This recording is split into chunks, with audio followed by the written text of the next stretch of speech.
First of all, I want to thank you for taking time to be here, and I really appreciate the church and their gracious hospitality.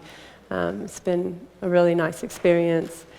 So my name is Sheila Page, and I'm a DO from Texas, and I first got into this whole political battle years ago in Texas when I had started reading legislation, trying to figure out how our state continued to pass laws that harm physicians in the practice of medicine, in spite of the fact that we thought we had a lot of people on our side in the legislation. How did this happen? So I started reading legislation and looking at who are the people behind the scenes that are pushing these things. And I learned a lot, and it's really disappointing sometimes, but truth is always good to know. So what happened in 2013 in Texas was a bill was filed that was related to the treatment of patients at the end of life in the hospital.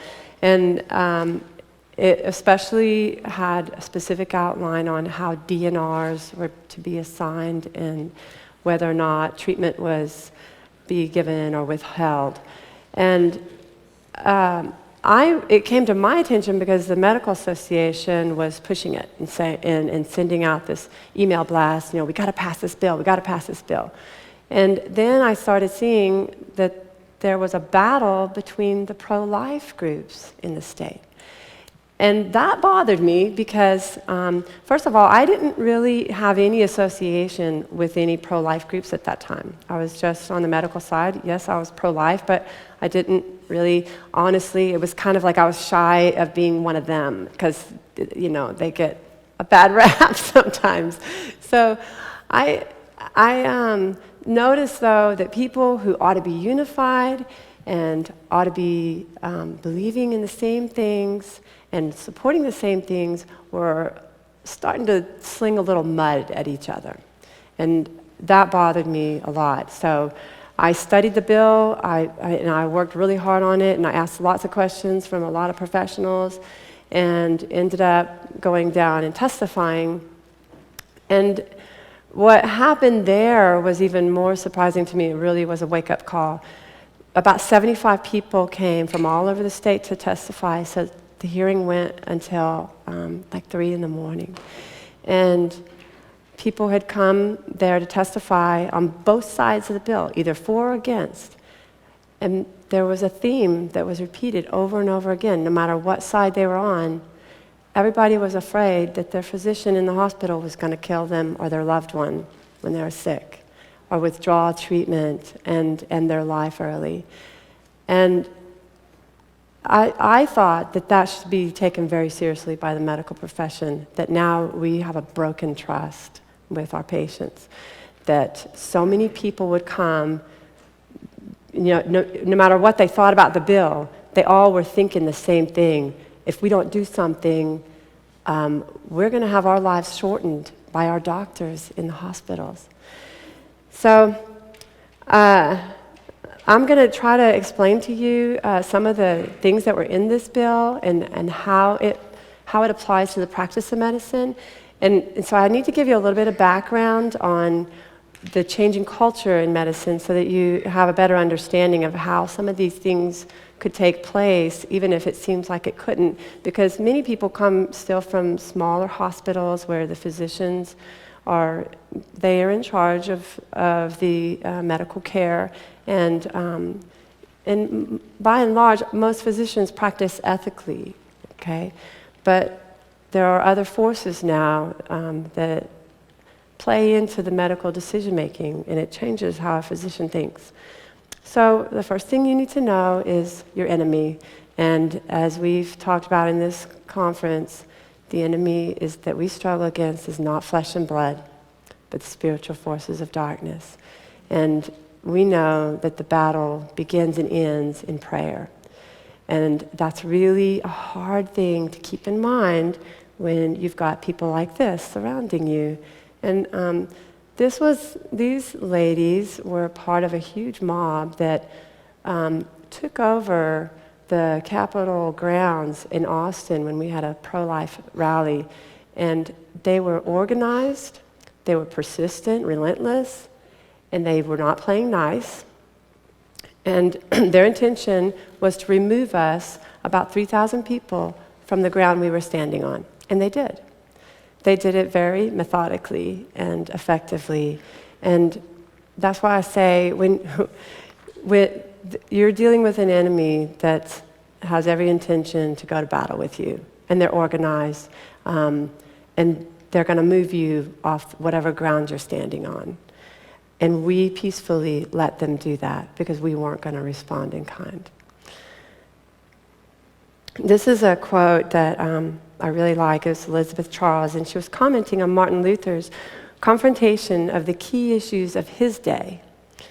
It is the truth which is assailed in any age which tests our fidelity.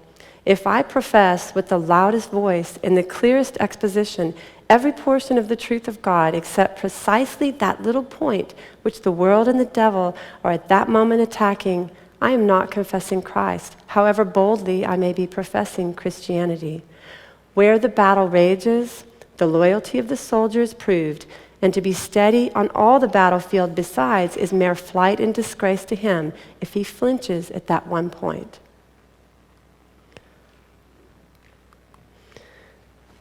Okay, so if you're going to engage in this kind of psychological warfare, which is really what we end up dealing with in politics, you need to know what their tactics are. And first of all, deception is absolutely the art of the game. And you have to come to that reality that they will do whatever it takes to get you under their thumb. And if it means lying to you, knowing exactly what you want to hear, they will tell you what you want to hear, and they will lie through their teeth, of course, to do it and get things moving their way. And it doesn't matter what they really intend to do. They will accuse, mock, isolate you, and their goal is to dehumanize you, and that's a Saul Alinsky tactic, and it was designed by Karl Marx. You never want to debate someone on the real issues and on ethics, because that makes them human. So they will never really engage in a discussion with you on the facts. Okay? The facts are irrelevant to them. And so they will pick out leaders that are outspoken, and they will do their best to malign them and alienate them. Their goal is to make an outspoken leader look insane, if possible, to make them look like an angry person and an irrational person, so that even if you might agree with what they're saying, you're not going to align yourself with them. They're trying to separate you from anybody that you might influence if you're a leader.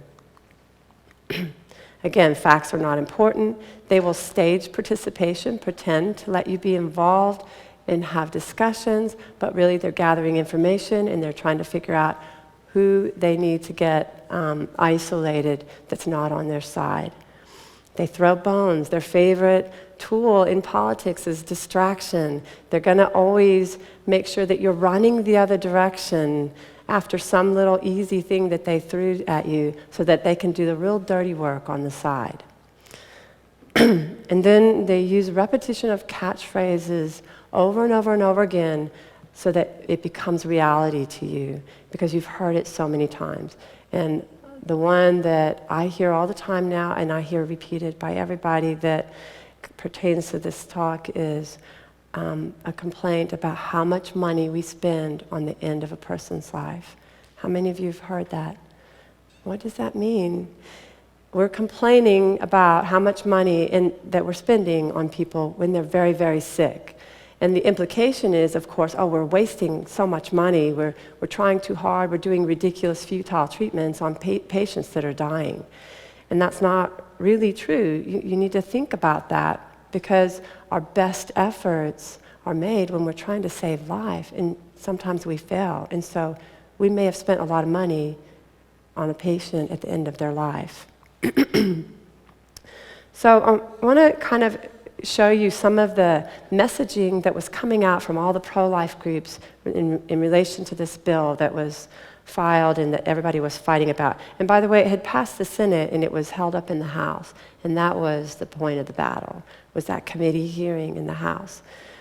So they had managed to convince some groups to be for the bill and some against it, okay? And so they put the pro-life groups against each other right away, and they were successful in doing this, and it bothers me a lot that they did that so well. So I was trying to figure out, how could this happen? Did they just completely deceive some of the leaders? Were the leaders intentionally misleading people and they knew what they were doing and they had been bought off? Or was the legislation so poorly written that it was confusing and anybody could interpret it any way they wanted? So here was one of the emails blasts that went out. Help families protect loved ones near the end of life. This bill has got to get passed, right? It never left committee. It's going to protect your loved ones from secret DNR orders, prevent secret DNR orders from being filed, and also, especially your non-terminally ill patients, protect them from having a DNR order signed without their consent. They were talking about food and water. That's a big deal. This bill is going to protect your loved one from having food and water withdrawn from them.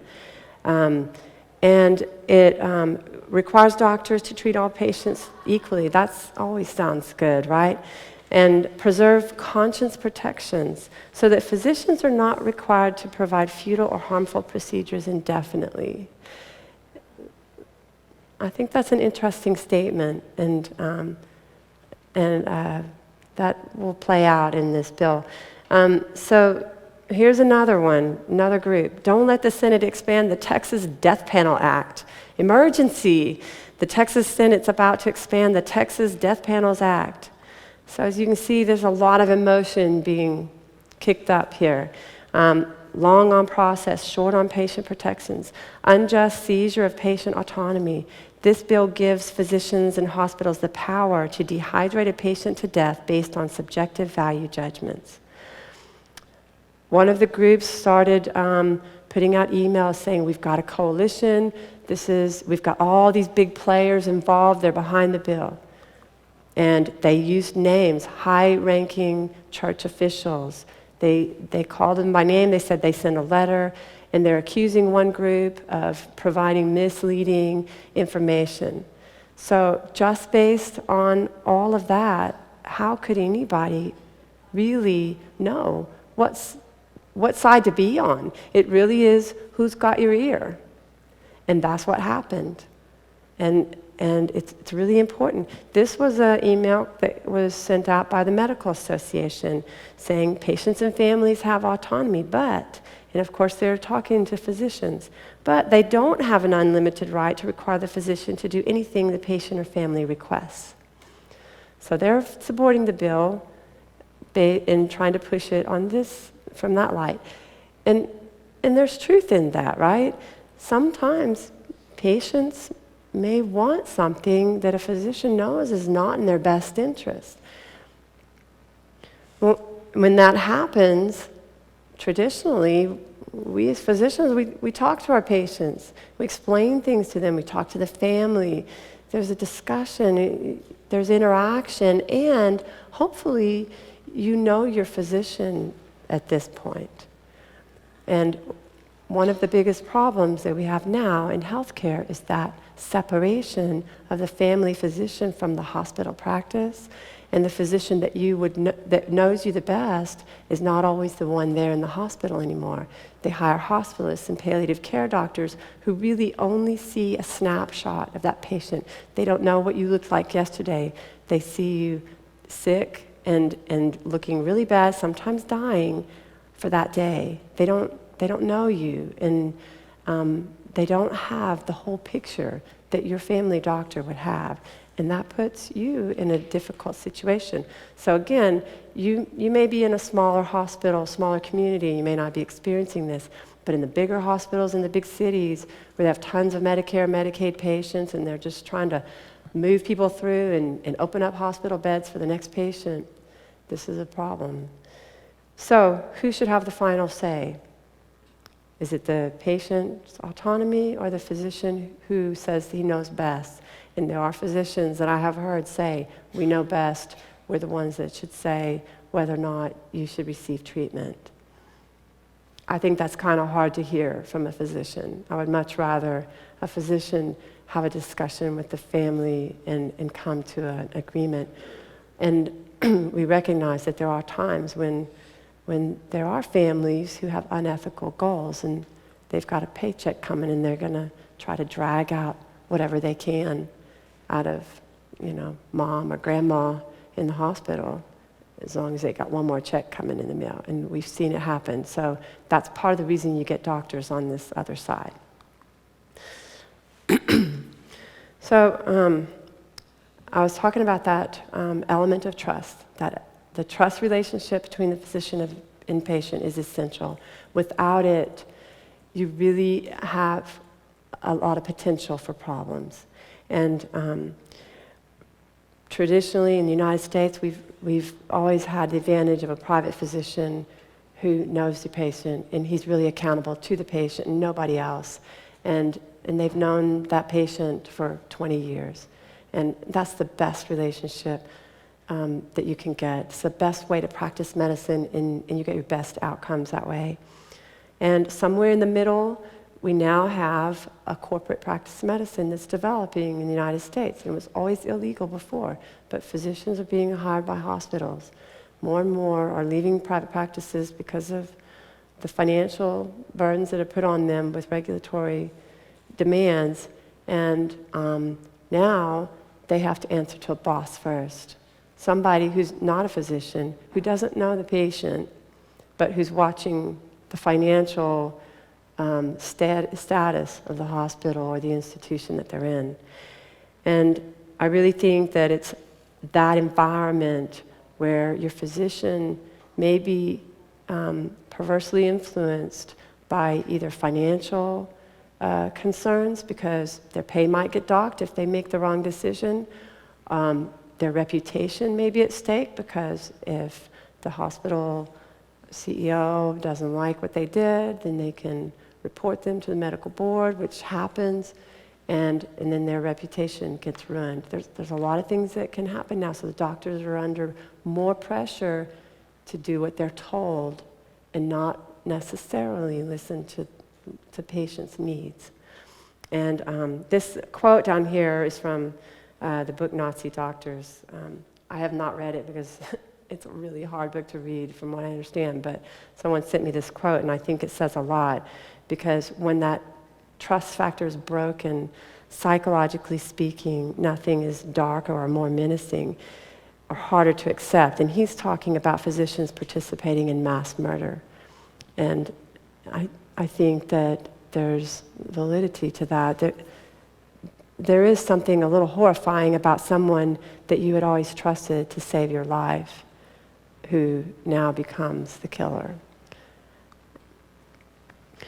So when we're reading legislation, we need to keep all of these things in mind. The changing culture of the medical profession, the coercive factors that can come into play, and who's behind this bill.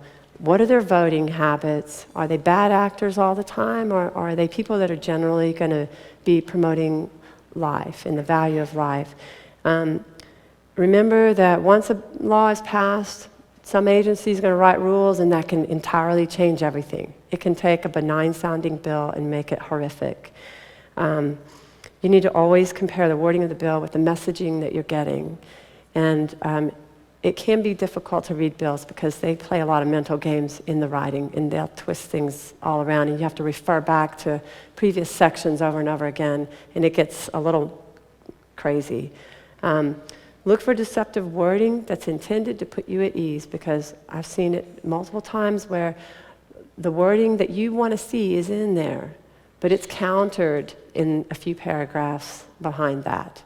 And so whatever you wanted to hear might be there, but it's completely overridden within the same bill. So keep that in mind, because that will happen, and they'll pull those sections out and read them to you and say, see, this is what it says.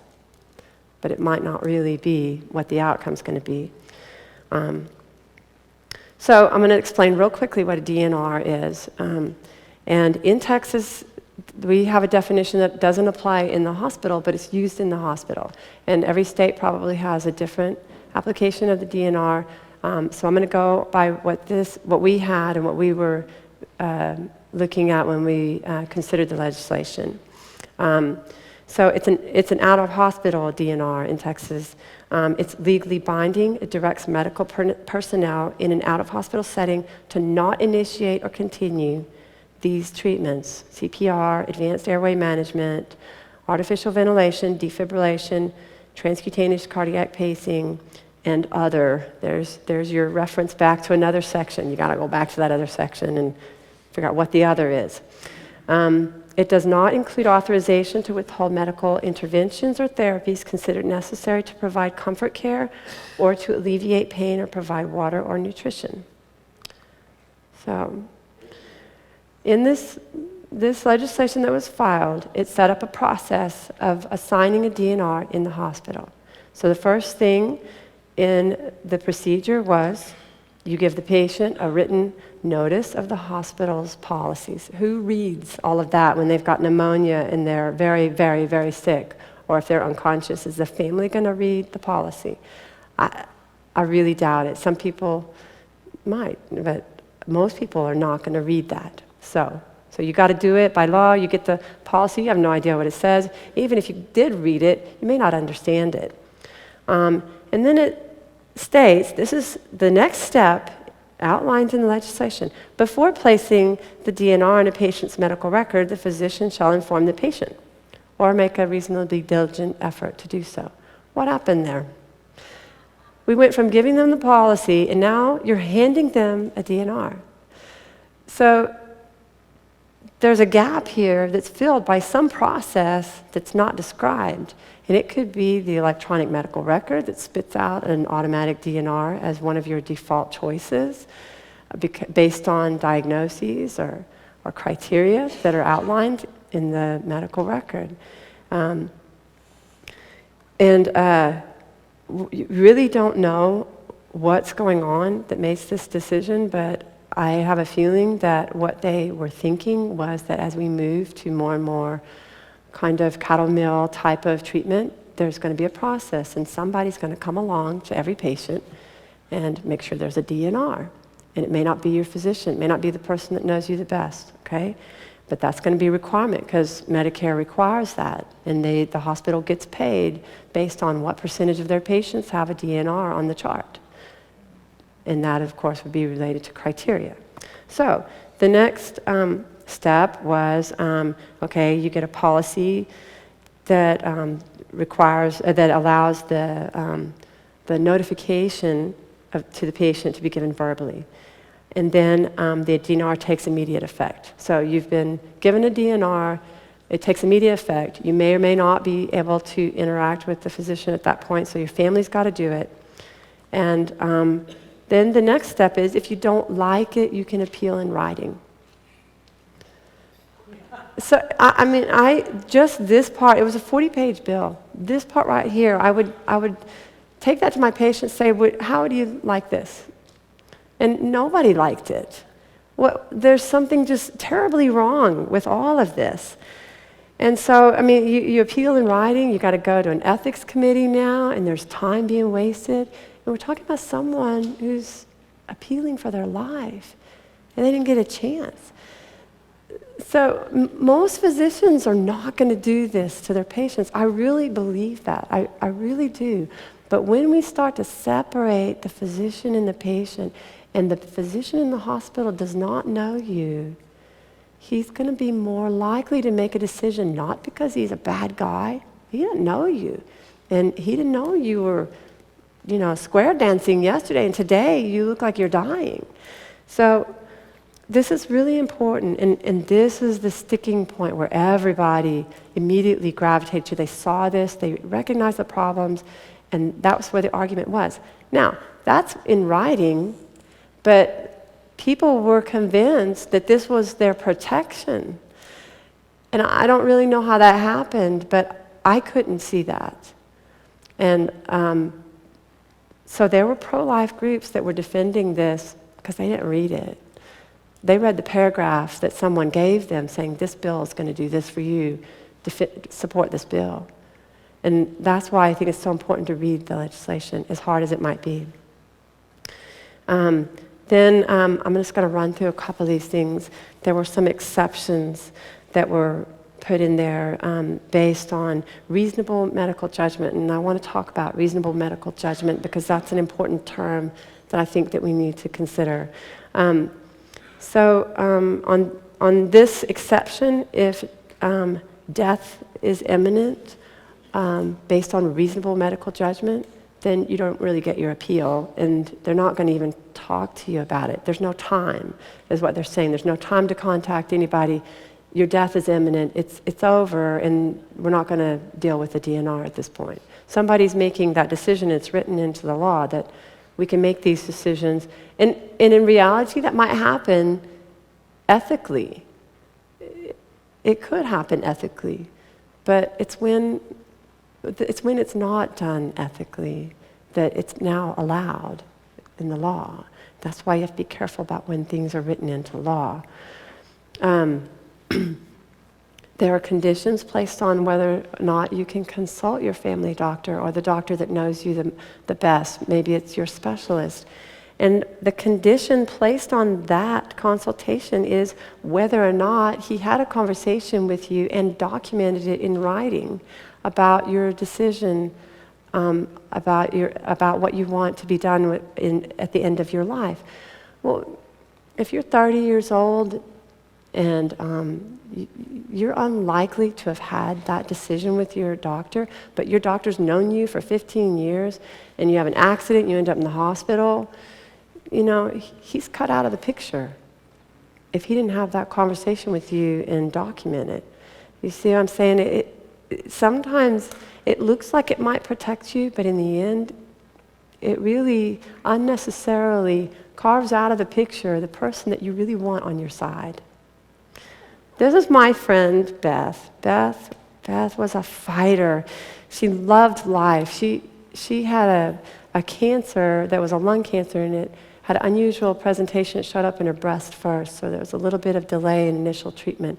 So by the time that she got the right treatment, enough progress had taken place that it was aggressive, and it was a very fierce battle for her.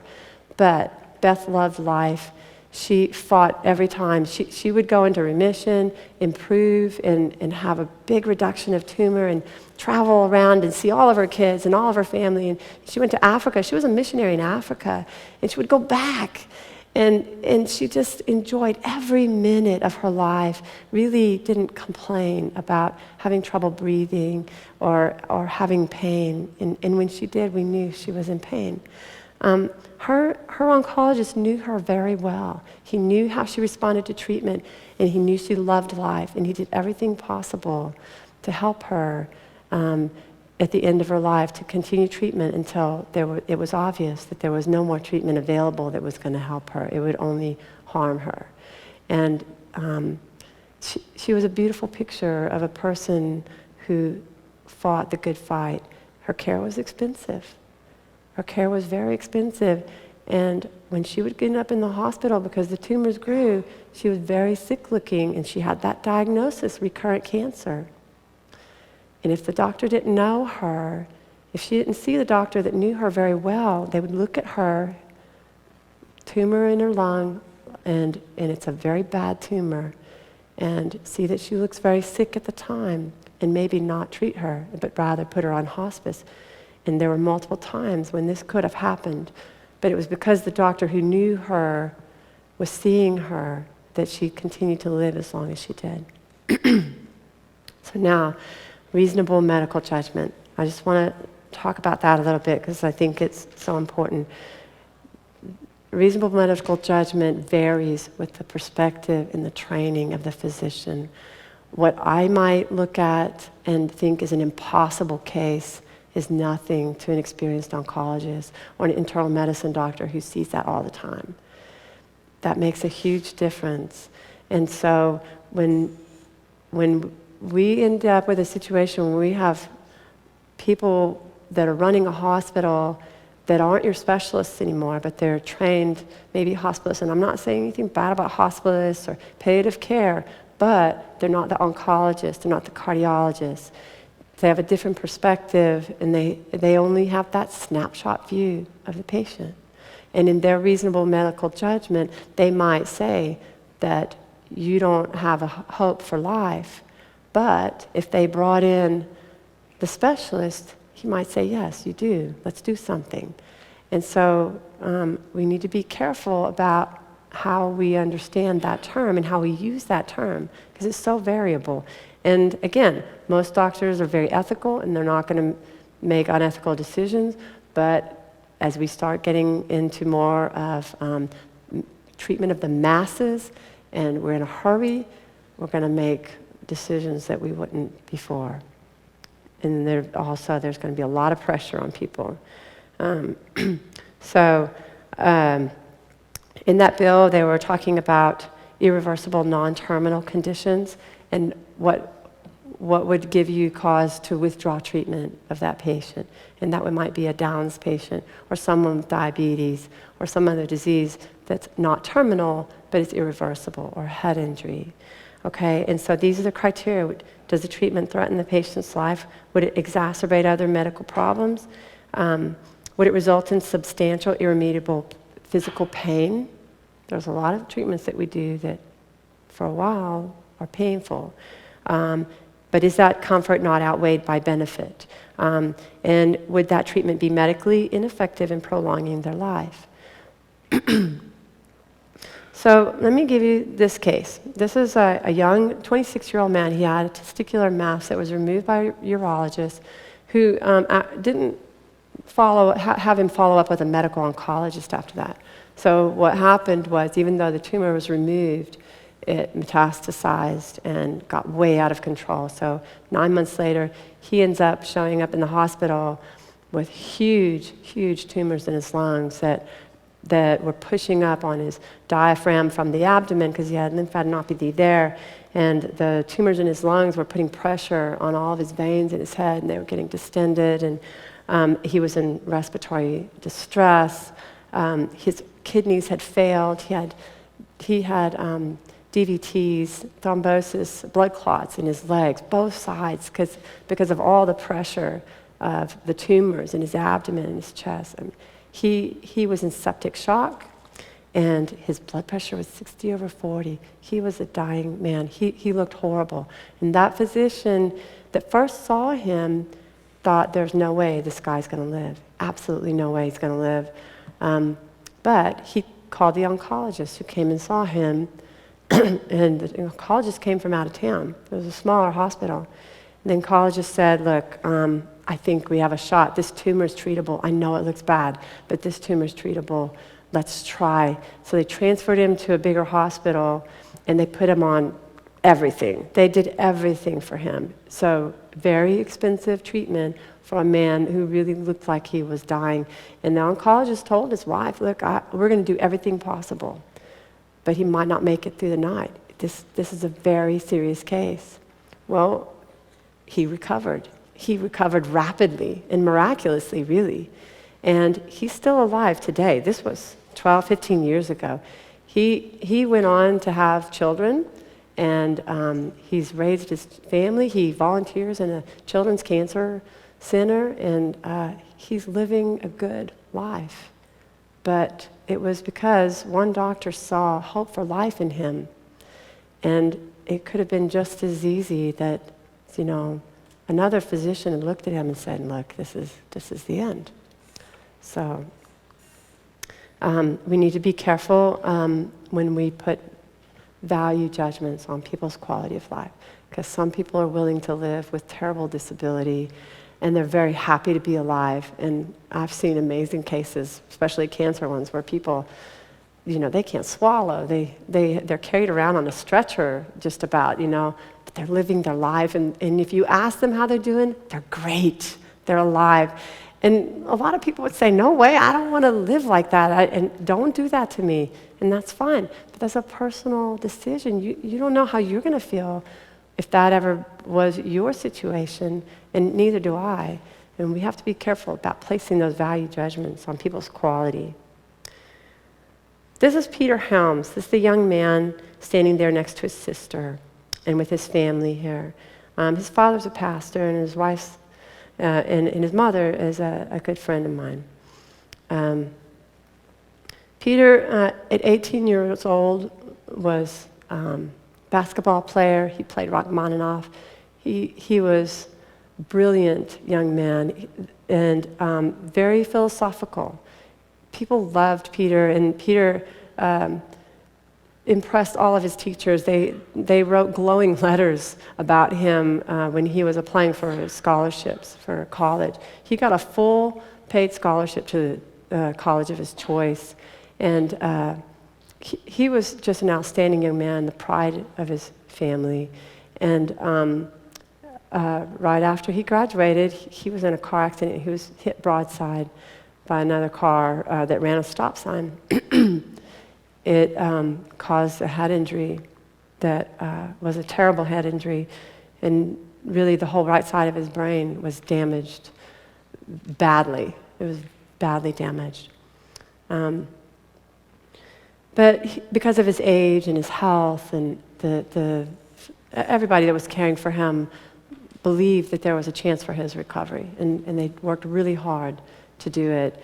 And his family and extended family and the people in his community and his church all pitched in. They were all pulling for Peter. This was 6 years ago. And today, Peter cannot still swallow and eat food. He had a trach that was taken out. It had been put in the wrong place, so he had a horrible reconstruction surgery to repair the damage that had been done. He can't walk. He really can't communicate. He has a hard time even communicating by blinking. But you can tell that he enjoys the company of people around him, and he likes being with his family, and his family and friends love him.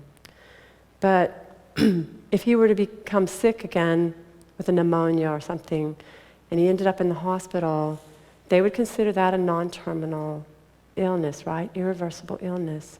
So would they look at his life as having value? They didn't know who he was before. They don't see who he is now except for his condition. They don't see Peter because he's changed on the outside so much.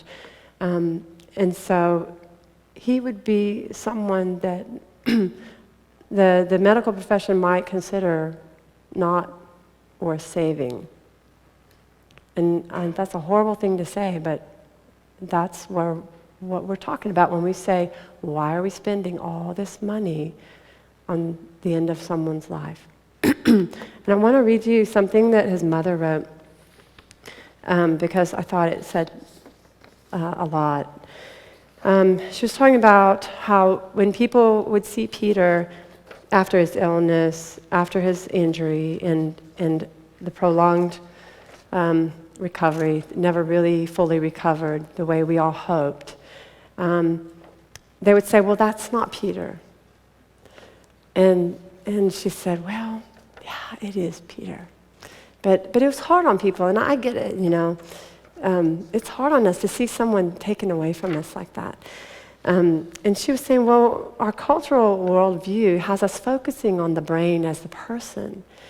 But from a Christian worldview, that brain is not who we are. We have an eternal soul. It's that eternal soul that defines us. And she said the soul that we have is the essence of who we are. Our bodies are only our habitation, like a tent, while we live on this earth. So Peter's soul, who he is not changed. His brain is part of his tent. His brain is a tool that his soul uses. And the tool has been hurt. He's still the same Peter we've always known and not any different. And she used this scripture, for we know, it's 2 Corinthians 5. We know that if our earthly body house, this tent, is destroyed, we have a building from God, a house not made with hands, but eternal in the heavens. Anyway, I lean on that. I lean on her words, and because I need the courage too to keep on caring for Peter, knowing that he, sometimes he doesn't know I'm there, and sometimes when I'm working with him, trying to make him feel better, he kind of reaches up his hand, he pushes me away. He's like, "Okay, I'm done with you today." But he's interacting with me. And I just love him, and I love his life, and I think that it's a very difficult situation for family, and we all probably know other families dealing with the same or similar situations. So we need to keep in mind quality of life is an individual perception. And I'm going to give you another case real quick. This is an MS patient. She was wheelchair bound for a long time. She was 60 years old, okay? 60 years old with MS, wheelchair bound. And she was in remission from her breast cancer. So she had the diagnosis of MS and breast cancer. Well, she showed up in the hospital with a pleural effusion. She had fluid in her lungs that was building up. And it turned out that effusion was because of a recurrence of the breast cancer. So she got the diagnosis on the chart as recurrent cancer and MS. Well, the palliative care physician that came in looked at her chart, looked at her, and thought, "Why would you want to keep living? Let's put you on hospice." So he talked to her about this, and she was signing the papers. She believed him because, why wouldn't she? He's a physician, and he wasn't a bad guy. He's not trying to do something evil. He's trying to help her. But they did consult an oncologist. They just didn't wait for him to show up. Well, when he came, he saw that she was signing these papers for hospice, and he said, "Wait, I haven't had a chance to see her yet. Let's stop before you do this and look at everything first." So he did, and he found out, well, that effusion, is only in the lungs. It's very treatable. She has a chance to live, and she's not complaining about her quality of life. She has MS, she's wheelchair bound, but she loves her life. So he treated her, and her cancer went back into remission for a while. She lived 4.5 years, and she had a reasonably good quality of life, and for her, it was 4.5 years of life that she wouldn't have had if she'd been put on hospice and started that process of dying. Real quick, I want to go through this whole issue of the baby boomers because I hear it described as a problem that needs solving. It bothers me. We should be rejoicing that we have so many of our seniors around. And I love being with all of the people in my life. I'm gradually becoming one of them, right? We're all becoming one of them. So why do we keep hearing that this is a problem that needs to be solved? And well, it's all about dollars and who's going to pay for that? And it's again, it just troubles me to hear this rhetoric repeated over and over again, and instead of valuing the people in our lives that give us wisdom and bring joy, and it's so much a part of that continuum of life that we love, we're talking about them as a problem. So there's a lot of talk about signing these forms called POST or MOST. They want people to sign ahead of time, describing the treatment that they want to get or not get, if they think they may have a year. So they're kind of stretching this out. Can you guess what you might want in a year if you're feeling badly or if you're in a critical situation and you might be needing treatment? Do you want to be treated or not? And so Medicare is going to pay for that. And so now that's going to be a requirement in the hospital. Every family physician is going to have to fill these out. It's required, and if you don't do it, it's a demerit on your record if you don't fill these out. So back in 2014, this was the rhetoric starts, and they're talking about, well, we need to pay for this time, pay for the physician's time to talk about care at the end of life. It's valuable time. I'm not saying it's not, but there starts to be a conflict of interest when you know that your physician is being paid to talk to you about this. And I think people sense that, and it seems disingenuous. So we kind of end up getting in this slippery slope situation. And this is Mima. Mima's 96 at this point, and she had a heart attack, and goes to the hospital looking really bad. Of course, she's 96, but she has done extraordinarily well. She picked cotton all her life, very healthy woman up to 96 until she had that heart attack. So most people would say, hey, she's 96, she's lived a good life, let's let her go, it's time. But this doctor believed that she had life in her. He knew her. He knew that she was already healthy, so he put a stent in her. He saved her life.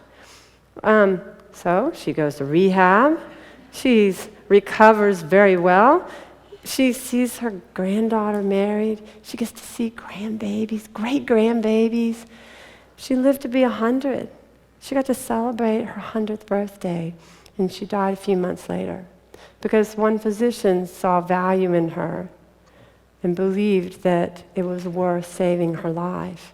And believe me, her family loves her and loved having her those last 4 years.